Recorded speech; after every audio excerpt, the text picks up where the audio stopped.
8:45 p.m. This is the Sri Lanka Broadcasting Corporation.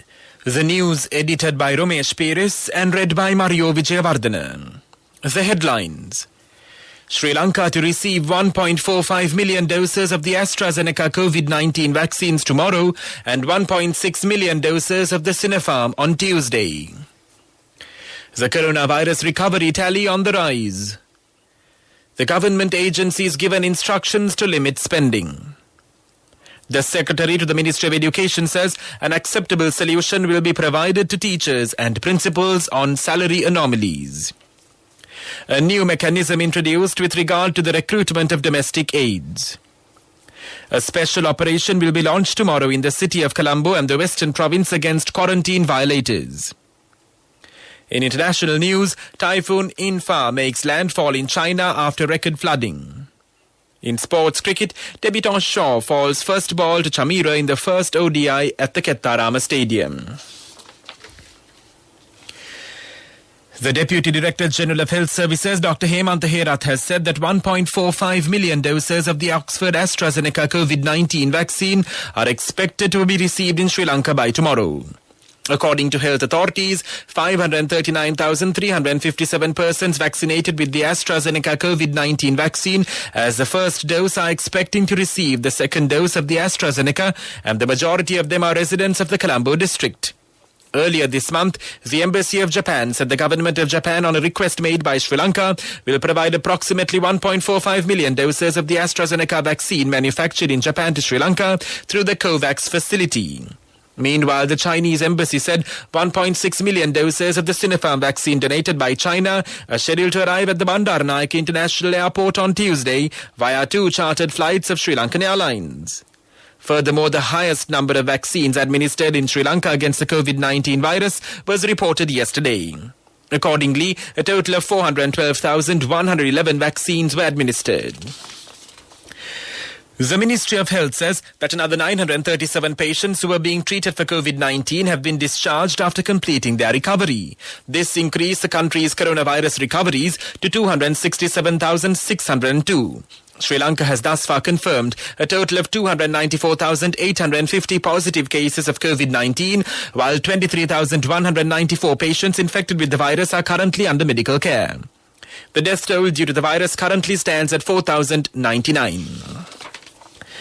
The government has decided to severely limit the expenditure of state institutions for a period of 6 months. Accordingly, it is reported that the Ministry of Finance has instructed all state institutions to immediately stop incurring additional expenses.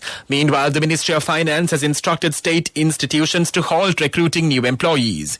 The Ministry of Finance has taken this step in view of the drastic reduction in government revenues with the spreading of the coronavirus pandemic.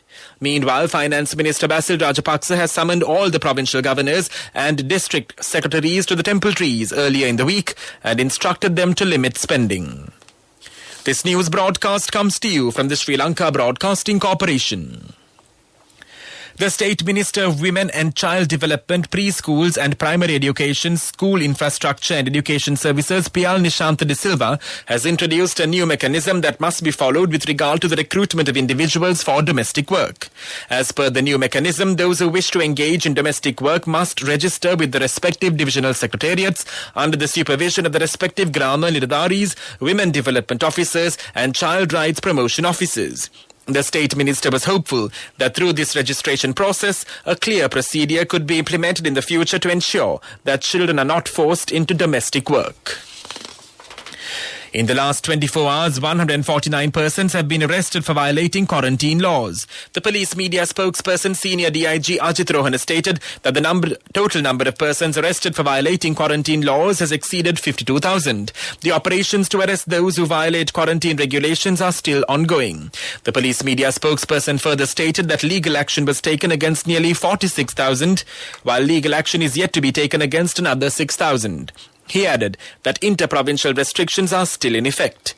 Meanwhile, the police state that a special operation will be launched tomorrow to search for persons who do not wear face masks as well as those who do not wear face masks properly.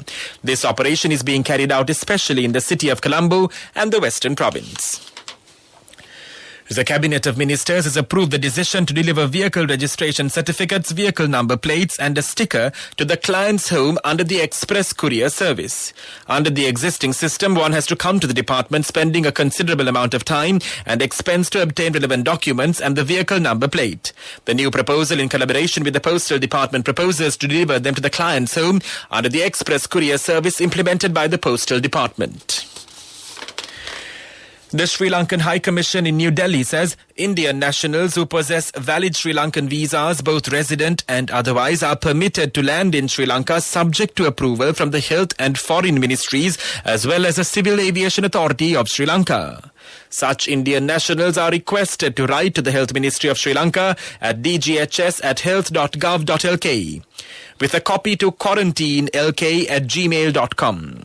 Once again, such Indian nationals are requested to write to the Health Ministry of Sri Lanka at dghs@health.gov.lk with a copy to quarantinelk@gmail.com seeking permission to land in Sri Lanka. They are required to attach a copy of the valid Sri Lankan visa to the email. Upon receipt of the approval of the Health Ministry, the Foreign Ministry and the Civil Aviation Authority of Sri Lanka would issue their approvals. That's local news. The main news story is brought to you by Siddhalepa Vedamahatmya. The Secretary to the Ministry of Education, Professor Kapila C. Pereira, states that an acceptable solution will be provided to teachers and principals who have withdrawn from online teaching activities due to salary anomalies. Therefore, expressing his views to the media in Horana today, the Secretary to the Ministry requested the teachers to end their strike and resume online tutoring. The main news story was brought to you by Siddhalepa Vedamahatmya. And now in Watchlight, the National Water Supply and Drainage Board announces a 9-hour water cut will be in effect in the Athgala area in Gampala from 8 a.m. to 5 p.m. tomorrow. The NWSDB said the interruption is due to repair work on the Athgala pumping station. Accordingly, the water supply will be interrupted in the upper part of the Athgala East, Athgala Sinnapura, Athgala Arama Road, Athgala Lakshapihilla First Lane, Second Lane, Athgala Bungalow Road, Jayamala Regency Terrace and Jayamalipura 6th Lane. That came to you in Watchlight. And now in world news headlines, Typhoon Infa makes landfall in China after record flooding. At least 3 people killed in protests over water shortages in Iran. Another Nicaraguan presidential hopeful arrested in crackdown. Chinese commercial hub Shanghai and neighboring coastal regions cancelled all flights, slowed or suspended subway trains and closed businesses as Typhoon Infa made landfall today. The typhoon landed in the Putuo district of the city of Zhejiang, a major port in the east coast province of Zhejiang. The storm hit as central China is still reeling from record flooding that killed at least 58, cut off power and forced the relocation of more than 1 million people. According to Iran state media, at least 3 people have been killed during violent protests over water shortages in Iran. The protests started in southwest Khuzestan province and spread to the nearby city of Aligarh in the western Lorestan province. People have been demonstrating for more than a week over water shortages during Iran's worst drought in over half a century that has affected households, agriculture, livestock farming and led to power blackouts. Another potential presidential contender has been arrested in Nicaragua as President Daniel Ortega's crackdown on potential opponents in the lead-up to November elections continues. Noel Viduere was put under house arrest and accused of undermining the sovereignty of the country in the latest of a series of arrests condemned by the United States and European Union. At least 7 presidential hopefuls have been arrested in a crackdown that began in early June.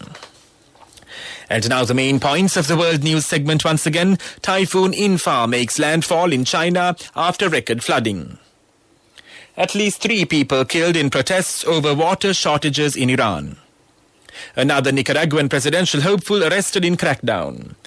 That was world news, and now in development news. Development News is brought to you by Quality Matters Than Price. So as an engineer, I recommend Melba RB500. It's made with virgin billets using the latest technology. Melba RB500, #1 in Sri Lanka. Truly Sri Lankan. According to the Ministry of Urban Development and Housing, Sri Lanka Land Development Corporation has been given a positive start to the government's policy decision on the use of organic fertilizer and has initiated a program to increase the amount of bio-organic compost produced at the Keralapitia Solid Waste Management Park from 15 metric tons per day to 50 MT per day. On the instructions of Prime Minister Mahinda Rajapaksa, the Land Development Corporation of Sri Lanka manufactures the biodegradable organic fertilizer, which is produced from solid waste at the landfill of the Keralapitia Waste Management Park. Development News was brought to you by Quality matters than price. So as an engineer, I recommend Melba RB500. It's made with virgin billets using the latest technology. Melba RB500, number one in Sri Lanka. Truly Sri Lankan. And now in sports news, in cricket, the first T20 international between touring India and Sri Lanka got underway at the Kettarama Stadium. Sri Lanka, skippered by Dasun Shanaka, won the toss and elected to field. Sri Lanka had the luck of the draw when debutant Prithvi Shaw fell in the first delivery of Dushmanta Chamira for a duck. Indian captain Shikhar Dhawan and Surya Kumar Yadav is at the crease, with India reaching 55 runs off 7 overs a short while ago. Meanwhile, the Afghanistan Cricket Board confirmed the 3-match ODI series between Afghanistan and Pakistan will now be played in Sri Lanka's Mahinda Rajapaksa Stadium in Hambantota. The series will be the first ever bilateral face-off between the two Asian nations. Contributory deposit of 1,000 rupees from NSB when your child enters grade 1. Open a Hapan Children's Savings account for your kid today. Higher interest. Conditions apply. Business News, sponsored by National Savings Bank, the safest place for your money.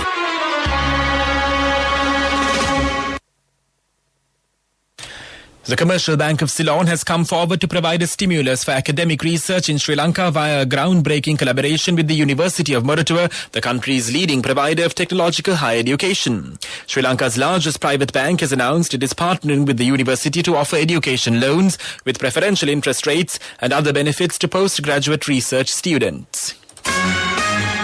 Business News, sponsored by National Savings Bank, the safest place for your money.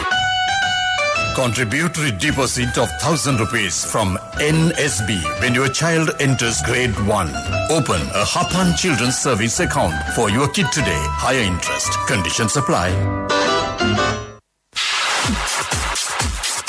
Economic news, courtesy of... Saving money isn't easy when you have responsibility. That's why we promise to give you the best returns and guarantee on your investment. LOLC Finance Fixed Deposits. Maximize your savings. LOLC Finance PLC, incorporated on the 13th of December 2001, is rated SLA stable by ICRA Lanka Limited and is licensed by the Monetary Board of the Central Bank of Sri Lanka under the Finance Business Act number 42 of 2011. The Hambantota International Port recorded their highest discharge levels of bulk cargo recently when a shipment of gypsum consigned to INSEE Cement was unloaded at a rate of 24,000 metric tons per day by port operations. The Director Procurement and Logistics of INSEE Cement, Tusit Gunavarna Surya, says this was an extraordinary achievement for a Sri Lankan port in terms of speed and efficiency. He further said the handling speed at HIP has increased 100% from just about a year ago, and almost double productivity coupled with excellent service levels is nothing short of remarkable. I bought my daughter a laptop for her work by managing my finances. Whatever the expenses may be, I can't afford to miss out on life's special moments like her birthday or our anniversary. So you need to invest to make your family's future flourish. Saving money isn't easy when you have responsibilities. That's why we promise to give you the best returns on your investment. LOLC Finance Fixed Deposits. Maximize your savings. LOLC Finance PLC, incorporated on the 13th of December 2001, is rated SLA stable by ICRA Lanka Limited and is licensed by the Monetary Board of the Central Bank of Sri Lanka under the Finance Business Act number 42 of 2011. Weather report was sponsored by Dialogue, in partnership with the Ministry of Education, introduces Nanasa, a trilingual educational mobile app with video-based lessons for grade 1 to A-levels. Now your child can study with ease on your mobile with no subscription fee. The Natural Hazards Early Warning Centre of the Department of Meteorology has issued an amber advisory regarding strong winds and rough seas. The department predicts that the wind speed can increase up to 60 km per hour at times in the sea areas extending from Gawler to Pothuwil via Matara and Hambantota, and from Puttalama to Kankasantere via Mana. The other sea areas around the island can be rough at times. The issued advisory is applicable until 2:30 p.m. tomorrow. Weather report was sponsored by Dialogue, in partnership with the Ministry of Education, introduces Nanasa, a trilingual educational mobile app with video-based lessons for grade 1 to A-levels. Now your child can study with ease on your mobile with no subscription fee. And now the headlines of this news broadcast once again. Sri Lanka to receive 1.45 million doses of the AstraZeneca COVID-19 vaccines tomorrow and 1.6 million doses of the Sinopharm on Tuesday. The coronavirus recovery tally on the rise. The government agencies given instructions to limit spending. The Secretary to the Ministry of Education says an acceptable solution will be provided to teachers and principals on salary anomalies. A new mechanism introduced with regard to the recruitment of domestic aids. A special operation will be launched tomorrow in the city of Colombo and the Western Province against quarantine violators. In international news, Typhoon Infa makes landfall in China after record flooding. In sports cricket, debutant Shaw falls first ball to Chamira in the first ODI at the Kettarama Stadium. That concludes this news broadcast.